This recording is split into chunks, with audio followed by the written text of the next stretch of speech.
Well, the UK Shadow Environment Secretary is Mary Creagh. Now, she wrote to the police last week to pass on information about British companies suspected of involvement in the illegal horse trade. Mary Creagh joins us live now from London. Mary Creagh, thank you for your time. I know it's been an incredibly busy day. Let's speak first about that letter you wrote to police last week about the suspected involvement of British companies in that horse meat trade. What led you to writing that letter, and did that lead to today's raids? Well, I've been worried about horse meat slaughtered in UK abattoirs potentially testing positive for bute and entering the human food chain. So I've been doing quite a lot of research and work on that over the last 3 weeks. And on Friday, I received information that I thought was significant, and I was unclear whether the UK authorities had it. So I wrote to the Serious Organised Crime Agency and informed them of the information that I'd received.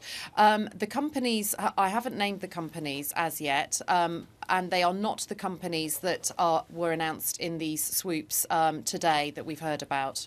So if you haven't named the companies and those two companies that were in the swoops, you're saying that there's more companies involved? I want the police to have the time and the FSA to have the time and space to be able to capture any criminal activities, any criminals who are putting the future of the UK and European food industry at risk by this, what seems to be systemic cheating of customers. And so I'm concerned that yes, I think there might be more action being taken. We'll just have to wait and see. Your counterpart, Owen Paterson, is on his way to Brussels at the moment. Is the way in which the Cameron government is approaching this, you've been highly critical of that, is he doing the right thing by going to Brussels, and what more do you think should be done?